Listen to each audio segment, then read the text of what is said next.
Hello friends, welcome back to our channel trip with learning. तो friends, आज की हमारी ट्रिप है राजस्थान के बीकानेर जिले में स्थित जूनागढ़ महल की।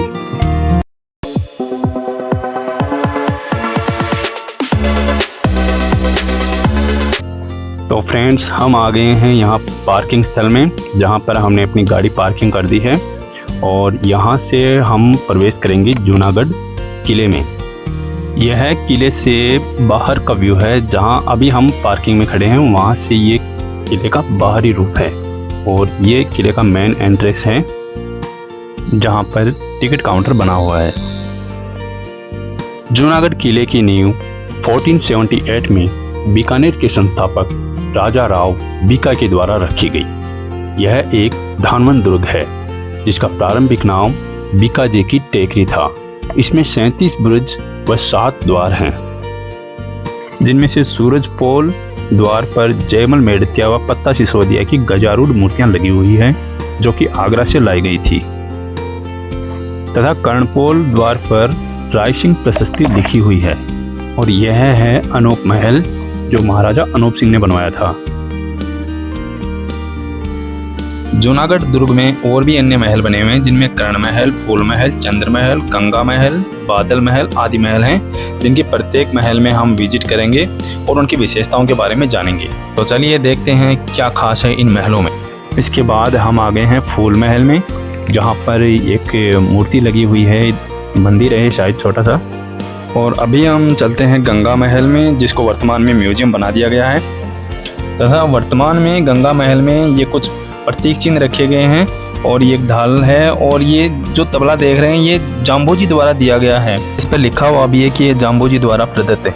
इसके अलावा यहाँ पर और ये कुछ भाले, तलवार हैं और ये और कुछ ऐसे ही सामान है। और अभी हम आ गए हैं अनूप महल में, जहाँ की दीवारों पर सोने की चित्रकारी की गई है। अनूप सिंह एवं महाराजा गंगा सिंह द्वारा निर्मित महलों की दीवारों पर बहुत ही सुंदर एवं आकर्षक चित्रकारी की गई है, जिसको देखकर प्रसिद्ध इतिहासकार पंडित दीनानाथ ने कहा है कि हमने सुना है कि दीवारों के भी कान होते हैं, मगर जूनागढ़ के महलों की दीवारें बोलती हैं। इसके बाद हम आ गए हैं बादल महल में, जहाँ पर भी ये चित्रकारी वगैरह की गई है दीवारों पर, और इसमें कुछ ये वाद्य यंत्र रखे हुए हैं, मूर्तियाँ लगी हुई हैं। इसी महल में नागनेची माता का मंदिर तथा करणी माता का मंदिर भी है। किले के वर्तमान स्वरूप का निर्माण 1589 में बीकानेर के राजा राय सिंह ने किया। मरुस्थल में स्थित यह किला बहुत ही आकर्षक एवं भव्य है, इसलिए इसे जमीन का जेवर भी कहा जाता है। इसके वास्तुकार महाराजा राय सिंह के प्रधानमंत्री करमचंद थे, जिन्होंने इसे बहुत ही बारीक कलाकृतियों के साथ कई संस्कृतियों को सम्मिलित किया। और अभी जो हम महल देख रहे हैं ये पूरा कांच से कवर है, जिसके अंदर ये एक राजगद्दी लगी है और इसके बारे में इंस्ट्रक्शन लिखा हुआ है। इसके बाद हम चलते हैं ऊपर की ओर, जहाँ पर ये कुछ तलवारें रखी हुई हैं। अभी हम महल के बिल्कुल टॉप पर हैं और यहाँ पर ये एक तुलसी का पौधा लगाया गया है और यहाँ पर ये महल लाल पत्थरों से भी बना हुआ है, इसलिए बिल्कुल लाल लाल दिख रहा है। और यहीं इसके एक तरफ ये झरोखे हैं और इस महल के दूसरी तरफ नीचे की तरफ ये गार्डन दिख रहा है। महल के चारों तरफ ये हरे भरे पेड़ पौधे लगाए गए हैं और ऐसे बगीचे बनाए गए हैं। इसके बाद ये और कुछ और छोटे छोटे बहुत सारे महल बनाए हुए हैं और ये ऊपर का पोर्शन है, तो यहाँ पर ज़्यादातर ये रानियों की निवास हैं और यहीं पर ये एक गद्दी भी लगी हुई है।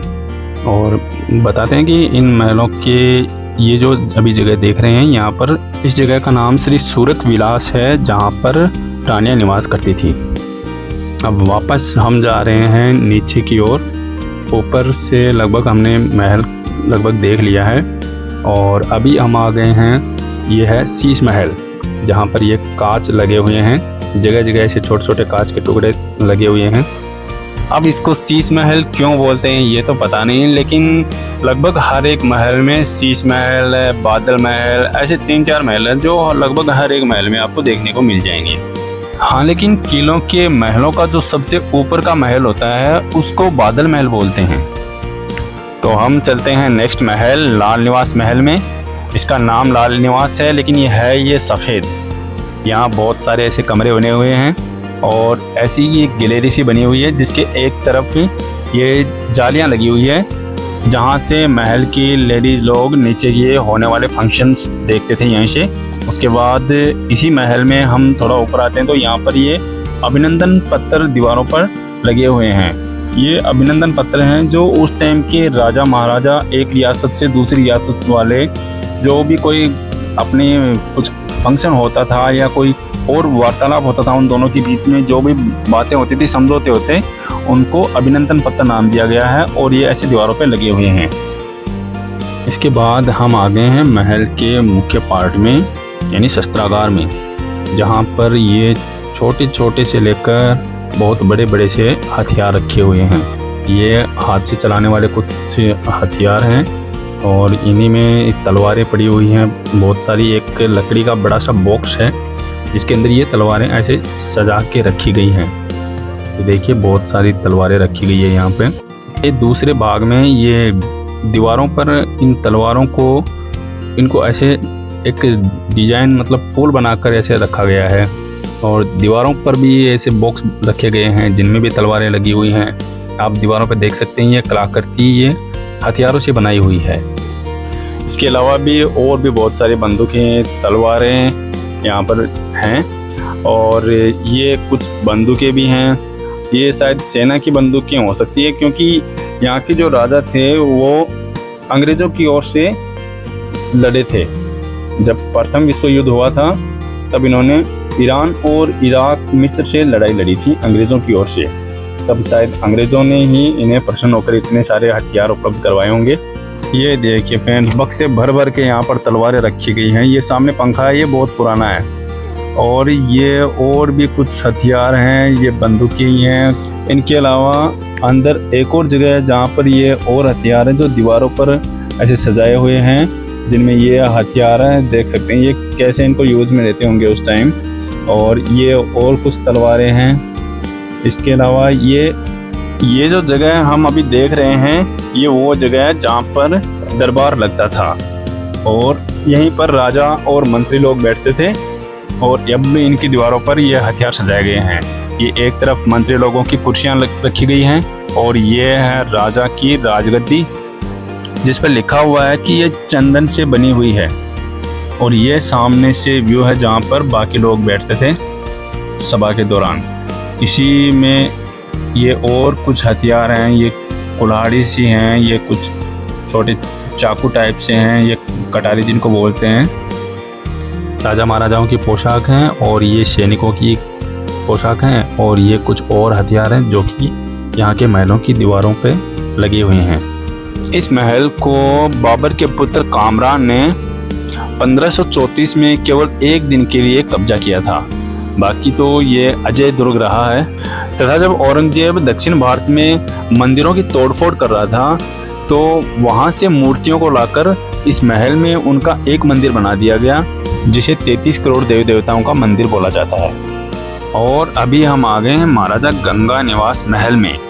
महाराजा गंगा सिंह का ये शयन कक्ष है जिनमें इनके ये बड़े फोटो लगे हुए हैं एक, और इसी महल में एक सोने से निर्मित बेड, सोफा, टेबल आदि रखे हुए हैं। महाराजा गंगा सिंह एक प्रभावशाली व दूरदर्शी शासक थे। उन्होंने पलाना में कोयले की खान प्रारंभ की तथा 1927 में सतलज नदी से नहर को गंगानगर लेकर आए, इसलिए इन्हें आधुनिक भारत का भगीरथ कहते हैं। इसी महल में ये कुछ पगड़ियाँ रखी गई हैं और भी और सामान रखे गए हैं। ये कुछ टेबल कुर्सियाँ रखी हुई हैं तथा दीवारों पर पुराने टाइम के कुछ फोटोज लगे हुए हैं जिनमें आप देख सकते हैं ये राजा महाराजाओं का परिवार है और ये एक शिकार करते हुए की फ़ोटो लगी हुई है। ऐसे ही कुछ फ़ोटो दीवारों पर लगे हुए हैं। महाराजा गंगा सिंह ने लगभग हर एक युद्ध में अंग्रेज़ों का साथ दिया था, तो अंग्रेज़ों ने इन्हें खुश होकर एक वायुयान भेंट किया जिसे गंगा सिंह का डकोटा कहते हैं और इसके बारे में ये कुछ डिटेल्स लिखी गई हैं। तथा महाराजा गंगा सिंह नरेंद्र मंडल के प्रथम चांसलर थे। नरेंद्र मंडल का मतलब है उस टाइम के राजा महाराजाओं के प्रमुख राजा। इसी महल में कुछ हाथियों के हौदे हैं। ये अलग अलग डिजाइनों के होते हैं, कुछ छोटे बड़े हैं। और यहीं पर ये पालकी पड़ी हुई है जिनके बारे में लिखा हुआ है नलकी। ये नलकी नाम दिया है इनका, और जिनको हम आम भाषा में पालकी बोलते हैं। तथा यहीं पर ये एक गाड़ी है जो भी अंग्रेज़ों के द्वारा महाराजा गंगा सिंह को दी गई थी। महाराजा गंगा सिंह ने इसी महल में सबसे पहले बिजली लेकर आए थे वो, यानी अपने राज्य में सबसे पहले बिजली लाने वाले भी महाराजा गंगा सिंह ही थे। और इसी महल में लिफ्ट भी लगी हुई है, जो कि राजस्थान का पहला एक दुर्ग है जिसमें लिफ्ट लगी हुई है।